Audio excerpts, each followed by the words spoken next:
آیت کریمہ نمبر 87 سورۃ مائدہ۔ الحمدللہ عدد خلقہ ورضا نفسہ وزنۃ عرشہ ومداد کلماتہ۔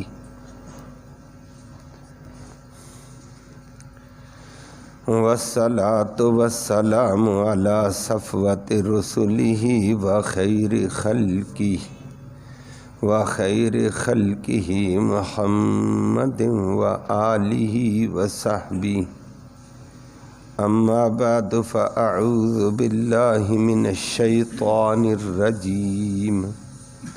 بسم اللہ الرحمن الرحیم۔ یا ایہا الذین آمنوا لا تحرموا طیبات ما احل اللہ لکم ولا تعتدوا ان اللہ لا يحب المعتدین۔ وَكُلُوا مِمَّا رَزَقَكُمُ اللَّهُ حَلَالًا طَيِّبًا وَاتَّقُوا اللَّهَ الَّذِي أَنْتُمْ بِهِ مُؤْمِنُونَ۔ صدق اللہ العلی العظیم وبلغنا رسولہ النبی الأمی الکریم۔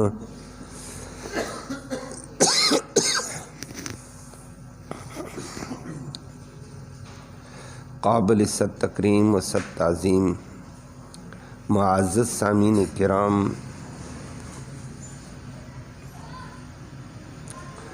آیت کریمہ میں اللہ رب العالمین نے حکم ارشاد فرمایا، او ایمان والو، اللہ پر ایمان ہے، قرآن پر ایمان ہے، نبی کریم صلی اللہ علیہ وسلم پر ایمان ہے، تو پھر جو چیزیں اللہ نے حلال کی ہیں ان کو حلال سمجھ کر استعمال کرو، حرام نہ قرار دو۔ تم نے اللہ پر ایمان لایا، اللہ تیرے احکام کو ہم مانتے ہیں تو مانو پھر۔ اور نمبر 2 ساتھ ساتھ فرما دیا حد سے تجاوز نہ کرو۔ اللہ حد سے تجاوز کرنے والوں کو پسند نہیں کرتا ہے۔ اگلی آیت میں واضح فرما دیا کھانے کے حوالے سے بھی، جو اللہ نے حلال اور پاکیزہ چیزیں رکھی ان کو کھاؤ، حرام سے بچو۔ اللہ پر ایمان لایا ہے تو لفظی ترجمہ سماعت فرمایا، یا ایہا الذین آمنوا، او ایمان والو، لا تحرموا، مت حرام قرار دو، مت حرام کرو، طیبات پاکیزہ چیزوں کو، ما وہ احل اللہ جو اللہ نے حلال کی ہیں، لکم تمہارے لیے، ولا تعتدوا اور حد سے آگے نہ بڑھو، حد سے تجاوز نہ کرو کسی مسئلے میں بھی، کسی امر میں۔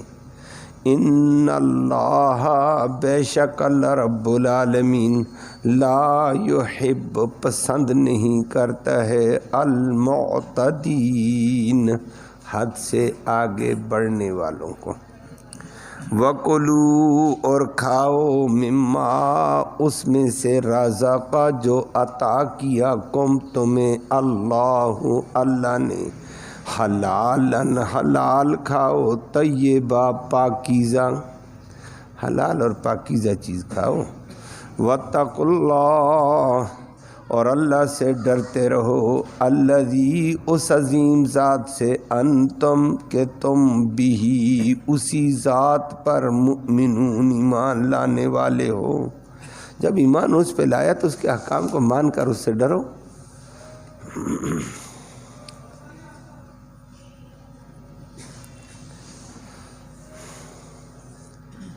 اس سے پہلے بڑے تسلسل کے ساتھ 2 رکوع میں یہود کا ذکر، پھر عیسائیوں کا تذکرہ، پھر آخر میں یہود اور نصارہ کے اوپر عادلانہ محکمانہ انداز اللہ نے ذکر فرمایا کہ یہودی مسلمانوں سے دشمنی میں زیادہ سخت ہیں، اس کی بنسبت عیسائی تھوڑے بہت دین کی طرف الفت محبت رکھتے ہیں۔ اور پھر عیسائی ایک طبقے کی خصوصی مدح بھی فرمائی، تعریف بھی فرمائی، وہ آپ نے سنی تھی 2 دن درس میں۔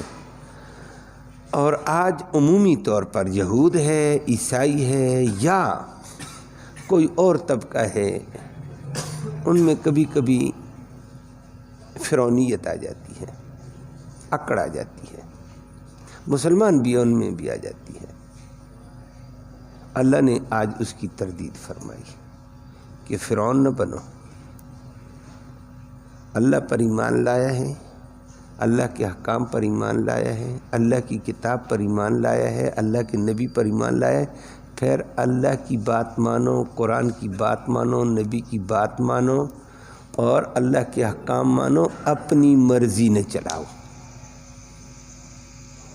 اور کچھ چیزیں اپنی مرضی چلانے میں یوں بھی ہیں، جس کا آپ نے سنا ترجمہ، کہ اللہ نے بہت ساری چیزیں حلال کی ہیں اور یہ کہتا ہے میں نہیں کھاتا ہوں، ان کو حرام کر دیتا ہے اپنے اوپر۔ فرمایا اللہ کی حلال کو حلال سمجھو، اللہ پر تم نہیں مان لایا تو۔ اور جن چیزوں سے اگلی بات آئے گی کہ جن چیزوں کو اللہ نے حرام کیا تو ان کو حرام سمجھو، تم کہتے میں نہیں مانتا ہوں، یہ میری مرضی۔ اور آج کل یہ فرعونیت آتی ہے بہت ساری چیزوں میں، اور وہ حرام کا ارتکاب ہوتا ہے، سود کا ارتکاب ہوتا ہے، رشوت کا ارتکاب ہوتا ہے، کہتے ہیں یہ تو ناجائز ہے، کہتے جاؤ جاؤ، آپ کی ادھر بات ہی ہم نہیں سنتے ہیں، یہ ناجائز جائز تلاش کرو جا کر، ہم یہ ناجائز کریں گے۔ تو وہ حرام پہ ڈٹا ہوا ہے۔ کچھ ایسے لوگ ہیں جو حلال سے بھی کنارہ کشی کر کے بیٹھ جاتے ہیں، اس کو حرام سمجھنے لگ جاتے ہیں۔ اللہ نے اس طبقے کی تردید فرمائی، اللہ کی ذات پر تمہارا ایمان ہے، اللہ کی کتاب پر ایمان ہے، اللہ کے رسول پر ایمان ہے، پھر اللہ کے احکام پر ایمان ہے، تو اللہ کی بات مان، اللہ کے احکام مان، اللہ کے قرآن کو مان، اللہ کے نبی کی بات کو مان۔ اپنی طرف سے کسی چیز کو حرام کو حلال نہ کرنا۔ اسی طرح کوئی چیز حلال ہے تو اس کو اپنے اوپر حرام بھی نہ کرنا، حرام کو حلال بھی نہ کرو اور حرام کو حلال بھی نہ کرو۔ اللہ کا حکم ماننا، جو اللہ نے حلال کیا حلال سمجھو، جو اللہ نے حرام کیا حرام سمجھو۔ اور آیت میں اللہ نے جو الفاظ استعمال کیے ہیں، قرآن بڑا جامع ہوتا ہے، جامع انداز میں فرمایا۔ نمبر 1، کبھی کھانے کی چیزوں میں بہت ساری ایسی چیزیں ہیں، پینے کی چیزوں میں سے ایسی ہیں، پہننے کی چیزوں میں سے ایسی چیزیں ہیں۔ نمبر 3، منکوحات میں سے جو اللہ نے حلال کی ہیں عورتیں، ان میں سے بھی، منکوحات میں سے بھی جو اللہ نے حلال کی ہیں۔ ان چاروں قسموں میں عموم میں فرما دیا، جو کھانے میں اللہ نے حلال کیا تو اس کو حلال سمجھو، پینے میں اللہ نے حلال کیا تو حلال سمجھو، پہننے میں اللہ نے جو جو چیزیں حلال کی ہیں ان کو حلال سمجھو، منکوحات جن جن عورتوں سے نکاح کو حلال کیا ان کو حلال سمجھو۔ اب تم ان چاروں چیزوں کے اعتبار سے جو اللہ نے کھانے میں، پینے میں، پہننے میں، نکاح میں حلال کی، تم اپنی مرضی کر کے کہو کہ میں یہ کام نہیں کرتا ہوں، اپنے اوپر پکا اس کو حرام کر دو۔ فرمایا یہی ظلم ہے کہ اللہ کا حکم تم نے نہیں مانا، تم نے اپنی مرضی کی ہے۔ اور اسی لیے آیت میں آخر میں فرمایا وَاتَّقُوا اللَّهَ الَّذِي أَنْتُمْ بِهِ مُؤْمِنُونَ، اس رب سے ڈرو جس کے اوپر تم نے ایمان لایا۔ جب تم نے ایمان لایا اللہ تیرے احکام مانیں گے تو اس کا حکم مانو، اپنی مرضی نہ کرو۔ اور یہ ایسے ہوتا ہے، آج کل بھی ہوتا ہے۔ اب جس طرح میں نے عرض کیا یہ چاروں چیزوں میں عموم ہیں، یہ کھانے والی، پینے والی، پہننے والی، نکاح والی، اس تمام صورتوں کو شامل ہے۔ اسی طرح آگے بھی پھر 3 صورتیں ہیں۔ بعض چیز اللہ نے حلال کی ہے لیکن لوگ استعمال نہیں کرتے ہیں۔ کوئی بندہ کہہ دیتا ہے میں نے اس کو استعمال نہیں کرنا ہے، اس کی ایک صورت یہ ہے، اگر یہ اس کا اعتقاد ہے عقیدہ ہے، یقین ہے، اللہ کی حلال کردہ چیز کو یہ اعتقاد کے ساتھ اپنے اوپر حرام کرتا ہے تو اللہ کی حلال کو حرام سمجھنا کفر ہے۔ محدثین کرام فرماتے ہیں اس کو کافر ہو گیا ہے، اس کو کلمہ پڑھنا چاہیے۔ نمبر 2، اگر اس کا نکاح ہے تو نکاح ٹوٹ چکا ہے، کہ بندوں میں سے، مخلوق میں سے کسی کو اللہ نے یہ حق نہیں دیا ہے کہ اللہ کی حلال کو حرام کرے۔ یہ کون آیا ہے کہ اللہ کی حلال کو حرام سمجھتا ہے اعتقاداً؟ فرمایا یہ ناجائز ہے، اور اس کو دوبارہ کلمہ پڑھ کر مسلمان ہونا پڑے گا۔ اگر نہیں ہوتا ہے تو یہ اسلام سے نکل جاتا ہے۔ اور یہ بہت ساری چیزیں میں نے اسی لیے ابتدا میں کہا یہ فرعونی مزاج بھی ہوتا ہے۔ بہت ساری چیزیں کھانے کی، پینے کی، پہننے کی، منکوحات کی ہوتی ہیں، میں نہیں کرتا ان کو۔ اگر عقیدتاً کہتا ہے تو کافر ہے، فرعونیت کو نیچے کرو۔ اور نمبر 2، کبھی کبھی عقیدہ نہیں ہوتا ہے کہ یہ حرام ہے، لیکن قول کے اعتبار سے یہ کہہ دیتا ہے، قول میں یہ چیز استعمال نہیں کروں گا، میں یہ نہیں پہنوں گا۔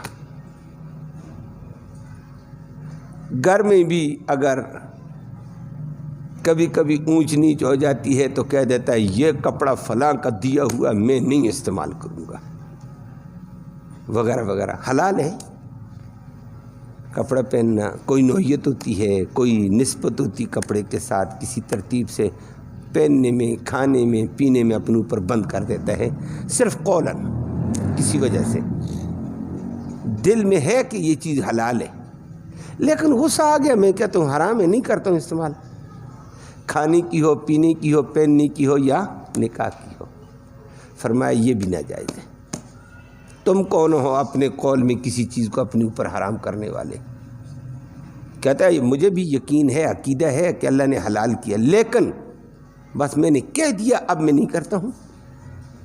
یہ کہہ دیا تو نہیں کرتا، یہ بھی ناجائز ہے۔ کافر تو نہیں ہوگا لیکن ہے ناجائز۔ کیا کرنا چاہیے اس کو؟ فرمایا اس کو اپنی اکڑ توڑنی چاہیے، اپنا قول توڑ، شریعت کی بات مان، عمل میں لا اس کو۔ اب اس کی سمجھانی بھی ہو جائے گا، اس کے ضمن میں بہت ساری چیز آ بھی جائے گی آپ کے ذہن میں۔ آج کل میں نے کہا اس طرح کی بہت ساری صورتیں ہیں، لیکن میں حدیث کا سہارا لے کر آگے جا رہا ہوں۔ اس طرح قول کے اعتبار سے بھی کسی چیز کو مزاج کی وجہ سے، اپنے مزاج کی یا کسی کے مزاج کی وجہ سے حرام کرنا ناجائز ہے۔ اللہ کے پیغمبر صلی اللہ علیہ وسلم کا واقعہ ہے۔ نبی کریم صلی اللہ علیہ وسلم عصر کی نماز پڑھ کر عصر سے لے کر مغرب تک کا وقت اپنے گھر والوں کو دیتے تھے۔ دیگر کوئی مسئلہ پوچھنے والا آ گیا، کوئی پریشانی والا، اس کی پریشانی سنتے نہیں تو گھر کے اندر پورا چکر۔ 9 بیویاں نبی کریم صلی اللہ علیہ وسلم کی بیک وقت تھیں، ویسے تو بیویاں 11 ہیں، بیک وقت 9 تھیں۔ تو یہ دنیا کو نبی نے درس دیا، انسانیت کا ایک مقام ہے۔ نبی ہو کر، 2 جہانوں کا سردار ہو کر، امام الانبیاء ہو کر، ایک بیوی کے گھر میں بھی جاتے ہیں، تیری کوئی ضرورت ہے وہ پوری کروں، معاشی طور پر، خرچے کے طور پر، کپڑے کے طور پر، جوتے کے طور پر، دوسری بیوی، تیسری بیوی، تم 9 کی 9 بیویوں کے پاس جاتے تاکہ ان کا حق ادا کیا جائے۔ یہ اللہ کی نبی نے کیسا درس دیا، اللہ اس پہ کروڑوں رحمتیں نازل فرمائے۔ اور آج کل اکڑھانی چلتی رہتی ہے، شادی کر کے وہ بیچاری کو چھوڑ دیا گیا، پوچھتا تک نہیں ہے، اور فلاں بات ہے جی میں نے اس لیے اس کو یہ کرنا ہے۔ اور خدا کا بندہ یہ اکڑ اور فرعونیت چھوڑ۔ یہ نبی نے بھی اس عورت کا لحاظ رکھ کر بیوی کو کہ بیوی آپ کی، وہ بیچاری خرچے کے لیے، ضرورت کے لیے کدھر جائے گی؟ تو نبی گھر کے اندر چکر لگاتے تھے، اور اس چکر میں ایسے بھی ہوتا، نبی دیکھتے تھے بھی، بولتے بھی تھے، نظر بھی دوڑاؤ۔ اور بعض لوگوں کی تیز نظر ہوتی ہے، وہ آپ بھی جانتے ہیں۔ ایک صاحب مجھے کہنے لگے میرا بڑا بھائی، ان کا بڑا بھائی فوت ہو گیا، کہتا میرا بڑا بھائی کمال کا آدمی تھا، ہمارے والد جیسا تھا، وہ گھر میں آتا تھا، گھر والوں کے اوپر نظر رکھتا تھا، چہرہ اور ان کے کپڑے، ان کا دیگر چیزیں دیکھ کر وہ فوراً کھانے پینے والی چیزوں میں چلا جاتا تھا، فریج بھی کھولتا تھا، اور اس کو اندازہ ہو جاتا تھا کہ یہاں کھانا پینا یا فروٹ کی کمی ہے، اس گھر میں کمی ہے، وہ بھائیوں کو اس کمی کو پورا کر کے دے کر چلا جاتا تھا، کہتا پوچھنے کے بغیر نظر کے ذریعے سے پورا کرتا، اچھا ہے۔ اور پھر میں نے پوچھا اچھا بھائی کہاں تھا؟ کہنے لگا فلاں عالم کی تربیت میں رہا۔ میں نے کہا بس یہ سمجھ آ گئی ہے، دین کے ساتھ بندہ جڑتا ہے تو انسانیت کا اعلیٰ انداز آ جاتا ہے۔ دین سے نہ جڑو تو ہر بندہ کہتا میں لگی رہتی ہے، تباہی آ جاتی ہے۔ اللہ ہمیں اس میں سے بچائے۔ تو اللہ کے نبی کا یہ طریقہ تھا، نبی گھر والوں کو دیکھتے جوتا نظر آ جاتا، جوتا ایک ہی ہوتا تھا نبی کی بیویوں کے بعد، ہمارے 4 5 والی باتیں نہیں تھیں۔ جوتا ٹوٹا ہوتا نبی کریم صلی اللہ علیہ وسلم فوراً اس کا جوتا لیتے، ٹانکا لگانا شروع کر دیتے۔ بیوی کا جوتا ٹانکا لگایا اللہ کے نبی نے، انسانیت کو خدمت سکھائی ہے کہ خدمت کرو خدا کا بندہ، انسانیت کی یہ انداز تھا۔ تو یہ تو ہوتا تھا، میں نے عرض کیا نبی کریم صلی اللہ علیہ وسلم کی یہ طریقہ ہوتا۔ اور کبھی کبھی بکری باندھی ہوتی، گھر والوں نے دودھ نہیں دھویا، نبی کو نظر آ گیا دودھ نہیں دھویا، نبی خود برتن لے کر دودھ دھونے کے لیے بیٹھ جاتے۔ عائشہ صدیقہ فرماتی کبھی آتے ہیں دودھ دھو کر ہمیں دے کر چلے جائے، لے یہ لو، جوتا بھی سی دیتے، ضرورتیں پوری، عصر سے لے کر مغرب تک نبی کی یہ ڈیوٹی۔ لیکن اگلی بات ہے جو آج کی آیت سے متعلق ہے، نبی کریم صلی اللہ علیہ وسلم آئے، نبی کی بیویوں کے پاس تحفے آ جاتے تھے دائیں بائیں سے۔ حضرت زینب کے پاس تحفہ آ گیا شہد کا، کسی رشتہ دار نے لا کر دیا، وہ سنبھال کر تحفے کو رکھتی تھیں کہ نبی عصر کے بعد سب کے پاس آتا، ہمارے پاس آئے گا، ہم بھی کوئی فروٹ پیش کریں گی، کوئی چیز پیش کریں گی، تھوڑی دیر کے لیے خدمت بھی ہو جائے گی، زیارت کا زیادہ شرف بھی ہو جائے گا۔ جب نبی بیٹھیں گے چیز تناول کرنے کے لیے ہم پاؤں دبا لیں گی، خدمت بھی ہو جائے گی، زیارت بھی ہو جائے گی۔ یہ ہر بیوی کی چاہت ہوتی تھی، تحفہ سنبھال کر رکھ لیتی۔ اب 2 3 بیویوں کو، عائشہ کو بھی پتہ چل گیا، حفصہ کو بھی پتہ چل گیا کہ زینب کے گھر میں ان کے رشتہ دار نے شہد لایا ہے، اور یہ شہد سنبھالے گی، نبی شہد پسند کرتے ہیں اور نبی کو یہ شہد دے گی، اور ماشاءاللہ خدمت کا موقع اس کو مل گیا، ہم سے برتری مل گئی، تو سونکنوں میں بھی تھوڑا سا ہوتا ہے۔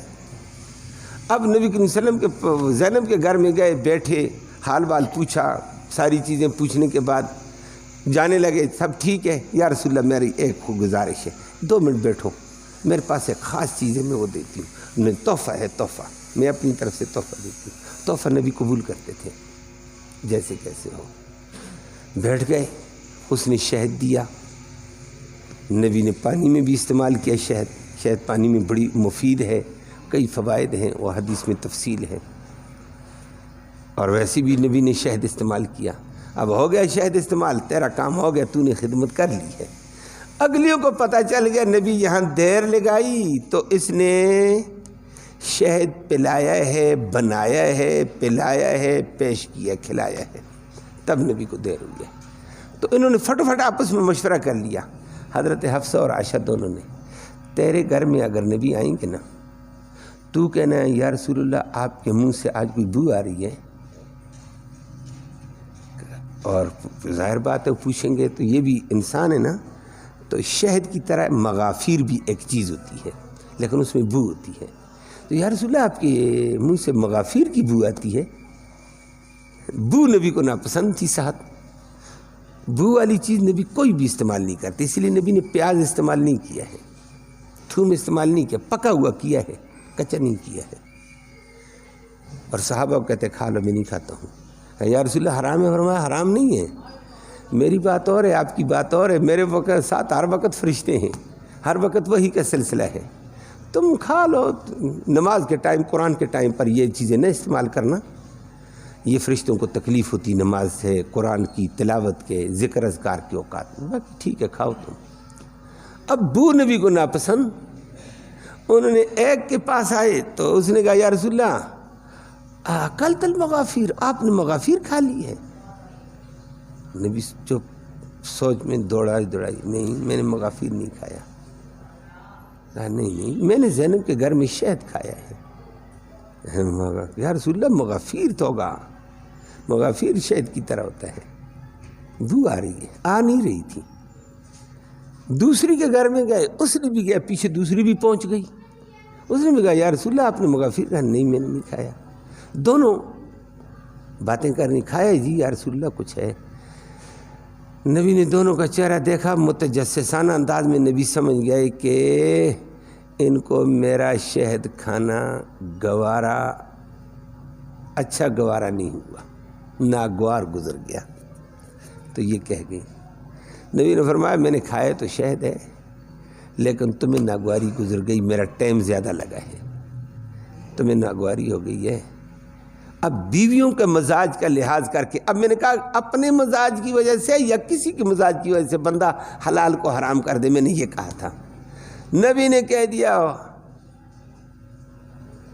آئندہ اللہ کی قسم میں شہد نہیں کھاؤں گا، جاؤ مزے کرو، لیکن بتانا بھی نہیں، زینب کو نہ پتہ چل جائے، زینب کا دل رنجیدہ ہو جائے گا کہ میری وجہ سے نبی نے شہد چھوڑ دیا ہے۔ دل رنجیدہ نہیں کرنا چاہیے کسی کا، بعد میں اللہ کا کرنا، کام تو ہو گیا بشری تقاضوں پہ سالے۔ نبی نے کہا کہ وہ شہد نہیں کھاؤں گا، اللہ نے قرآن میں فوراً کہا نبی تو کون آیا میری حلال کردہ چیزوں کو حرام کرنے والا؟ طاقت کس کی ہے؟ اللہ ہے۔ میں نے شریعت نازل کی، تجھے میں شریعت کو پہنچانے والا بنایا، میں نے جس کو حلال کیا حلال، جس کو حرام کیا وہ حرام۔ جب نبی کے لیے گنجائش نہیں ہے تو ہم جیسوں کی کہاں گنجائش ہے؟ اللہ ہمیں معاف فرمائے۔ ہمارے نبی فوراً قرآن نے آ کر کہا وہی آ گئی ہے، قرآن میں آ گیا سورۃ تحریم، یا ایھا النبی لم تحرم ما احل اللہ، اور نبی تو نے کیوں حرام کیا جس کو اللہ نے حلال کیا؟ یہ لما بڑا سخت ہے، کیوں؟ اس کیوں کو اگر پوچھنے والی کوئی مضبوط طاقت ہو، یہ کیوں کا جواب بڑا مشکل ہوتا ہے۔ عوام میں کیوں کو ہو تو وہ کہتے ہیں لڑائی ہے، کیوں کا معنی لڑائی ہے، نہیں تو اوپر والا گرفت کرے تو کیوں کا جواب بڑا مشکل ہے۔ لم تحرم ما احل اللہ لک، آگے اللہ نے فوراً پھر یہ بھی کہہ دیا تب تک مرضات ازواجک، اور نبی بیویوں کے مزاج کا لحاظ رکھ کر تو نے یہ کر دیا، یہ کیا کیا ہے؟ اللہ، اب نبی کے لیے کسی کے مزاج کا لحاظ رکھ کر یا اپنے مزاج کے لیے شریعت کے نازل کردہ احکام میں رد و بدل کا اختیار نہیں ہے، عام انسان کے لیے کہاں ہوگا؟ اللہ نے گرفت کی سخت ترین، اور پھر ساتھ ساتھ اگلی بات فرما دی ہے، اور آپ کے سامنے کل کے درس میں تفصیل آ جائے گی اس کی۔ قد فرض اللہ لکم تحلۃ ایمانکم، فرمایا اللہ نے تمہاری قسم کے حلال ہونے کی صورت نکال دی۔ یہ قسم تیری جو قسم کہہ کے کہا تھا، خدا کی قسم اللہ کی قسم آج کے بعد نہیں کھاؤں گا، یہ اپنے اوپر تو نے شہر کو حرام کیا، یہ تیرا حق نہیں، اللہ نے حلال کیا، حلال کو استعمال کرو، لیکن قسم کو حلال کرنے کا کفارہ ادا کرو۔ نبی نے پھر کفارہ دیا، کفارہ کل آپ کے سامنے تفصیل آ رہی ہے۔ لیکن میں نے عرض کیا اعتقاداً کوئی حلال چیز، کپڑا ہے، پہننے کی چیز ہے، کھانے کی چیز ہے اور پینے کی چیز ہے، منکوحات میں سے ہوتا ہے، اور کہتا ہے یہ میرے اوپر حرام ہے، یہ کوئی بھی ایسا معاملہ کرتا ہے یہ جائز نہیں ہے، یہ فرعونیت، اللہ نے فرمایا یہ کام نہ کرنا۔ اور آج کل ہمارے ہاں ہو جاتا ہے، کہتا ہے میں نے اس بھائی سے بات ہی نہیں کرنی ہے، او بھائی بات کرنی چاہے ضروری ہے، بھائی سے، بھائی ہے، پڑوسی ہے، رشتہ دار ہے، کہتا ہے میں نے قسم کھا لی ہے، تو قسم کھانے کے بعد یہ حرام ہو گئی بات کرنی۔ فرمایا تو کون ہے قسمیں کھا کر حلال کو حرام کرنے والا؟ کوئی کہتا ہے میں نے بہن سے بات نہیں کرنی ہے، میں نے بہن کے گھر ہی نہیں جانا ہے، یہ بہن کے گھر سے دودھ آیا میں نے پینا ہی نہیں ہے، یہ بہن کے گھر سے یہ کھانا آیا، بھائی کے گھر سے آیا فلاں کے، میں نے، او بھائی حلال چیز ہے، کیا ہو گیا ہے کہ؟ لیکن شیطان اوپر سوار ہے، اللہ ہمیں ان چیزوں سے محفوظ فرمائے۔ بہت سارے لوگ ہوتے ہیں بھائی سے بات نہیں، رشتہ دار سے بات نہیں، بہن سے بات نہیں، چچے سے بات نہیں، ماموں سے بات نہیں، کیوں؟ میں نے قسم اٹھائی، توڑ قسم کو۔ اللہ کے نبی نے ایسے اگلے کے مزاج کے لحاظ کی وجہ سے قسم اٹھائی، رب نے توڑوائی ہے، تو بھی توڑ، کفارہ دے، حلال کو حلال سمجھو، حرام کو حرام سمجھو۔ تو اعتقاداً ایک آدمی کہتا ہے نہ میرا یہ پکا عقیدہ ہے یہ میں نے اپنے اوپر حرام کر دی، فرمایا کافر، لیکن اگر قولن بھی کیا تو وہ نبی کی حدیث میں نے آپ کو سنائی، اور اگر قولن اعتقادن دونوں کرے گا وہ بھی فرق اور زمرے میں آتا۔ اللہ ہمیں معاف فرمائے۔ اللہ نے اس کا ذکر کر کے فرمایا ایسے کام نہیں کرنے ہیں، اللہ کی حلال کردہ چیزوں کو حلال سمجھو، حرام نہ قرار دو اپنے اوپر۔ لا تحرموا طیبات ما احل اللہ لکم، جو جو تمہارے لیے اللہ نے حلال کیا پاکیزہ چیزیں ان کو حرام مت قرار دو۔ اور بہت ساری چیزوں میں یہ کرتے رہتے ہیں۔ ہاں ایک اور چیز ہوتی ہے، کبھی کبھی کھانے کی چیز ہے، پینے کی چیز ہے، یا پہننے کی ہے، یا دیگر کھانے پینے میں بھی ہے، اللہ نے بے شمار چیزیں حلال کی، ان کو حلال سمجھنا پڑے گا۔ لیکن بعض چیزیں ڈاکٹر کے کہنے کی وجہ سے، پرہیز کی نیت سے، احتیاط کی نیت سے ان کو اپنے اوپر عملاً ترک کر دیتا ہے۔ حرام کا ارادہ نہ ہو لیکن احتیاطی طور پر، پرہیز کے طور پر ڈاکٹر نے پرہیز کا کہا جی میں یہ سبزی نہیں کھاتا ہوں، اور میرے اتنے سال ہو گئے میں نے بڑا گوشت نہیں کھایا، میں اتنے سال ہو گئے میں نے پکا بند کیا ہے جی چاول میں نہیں کھاؤں گا، یہ کہ نہ کھانا پرہیز کی وجہ سے، لیکن کہ حرام تو نہیں ہے، نہ ٹھیک ہے جائز ہے، اللہ کی نعمت ہے، ڈاکٹر نے احتیاط کا کہا میں احتیاط کرتا ہوں، شریعت کہتی ہے اس کی اجازت ہے، کیونکہ یقین عقیدہ بھی ٹھیک ہے، قول بھی ٹھیک ہے، صرف پرہیز کا عمل ہے، پرہیز کی وجہ سے ایسے ہے تو جائز ہے۔ بہت سارے کھانے کی چیزیں پرہیز کی وجہ سے آدمی استعمال نہیں کرتا ہے، پینے کی چیزیں استعمال نہیں کرتے ہیں، پرہیز ہے اس کی شریعت نے اجازت دی ہے، بلکہ پرہیز کا شریعت حکم بھی دیتی ہے، بہت ساری جگہوں میں پرہیز کا حکم دیا ہے۔ امام بخاری نے اس کے اوپر مستقل باب لایا ہے، الحمیۃ فی الاسلام، اسلام میں پرہیز ہے، حرام چیزوں سے بچنا ہی پرہیز ہوتی ہے، اور بھی حلال چیزوں میں بھی پرہیز ہے۔ فرمایا اس کا وہ ناجائز ہے، اس کے علاوہ ساتھ ساتھ فرمایا ولا تعتدوا، حد سے تجاوز نہ کرو، انانیت میں یہ نہیں کروں گا، میں یہ نہیں کروں گا، میں یہ نہیں کروں گا، یہ باتیں مت چھوڑو، جو اللہ نے حلال کیا وہ حلال، جو حرام کیا وہ حرام، بس اپنے آپ کو اس کے تابع کرو۔ ان اللہ لا یحب المعتدین، حد سے بڑھنے والوں کو اللہ پسند نہیں کرتا ہے۔ اور آخر میں فوراً فرما دیا کلوا مما رزقکم اللہ، اللہ کی عطا کردہ چیزیں جو اللہ نے تمہیں دی ہیں ان کو کھاؤ، ہوں کیا حلالا طیبہ، ایک حلال ہو، نمبر 2 طیب ہو۔ حلال بے شمار چیزیں ہیں لیکن طیب بھی ساتھ ہونا ضروری ہے۔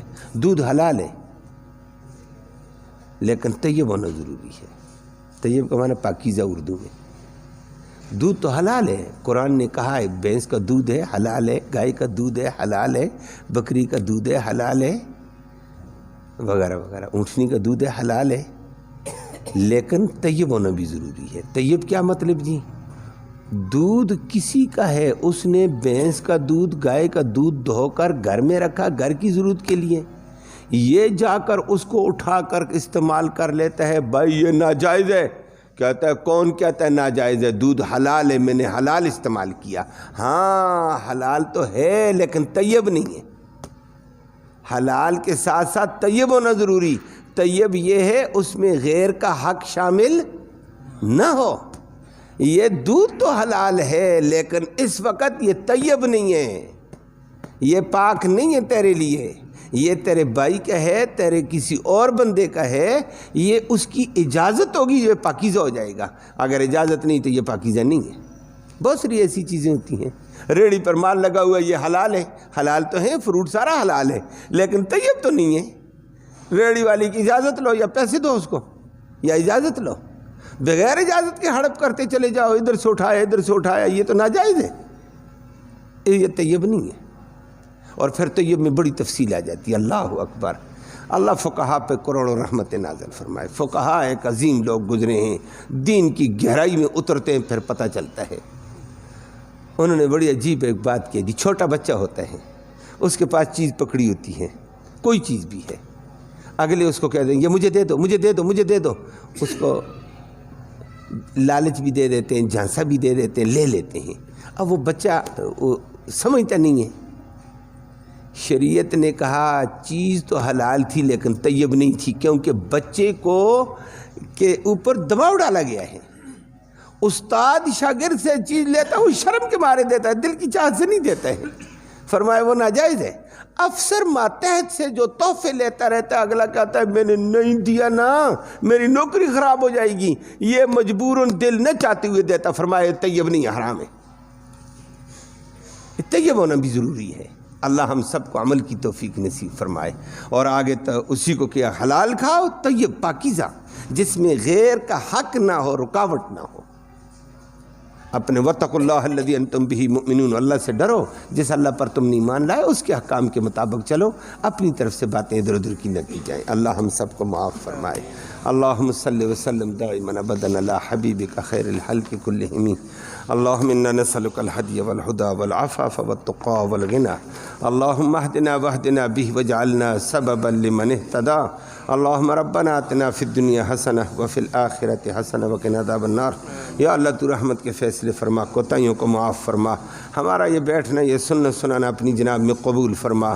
اس سننے سنانے کے ایصال ثواب ہمارے اعزاء اقارب جو دنیا سے چل بسیں، ان کی روح کو تحفے کی شکل میں اس کا ثواب پہنچا، ان کی مغفرت فرما۔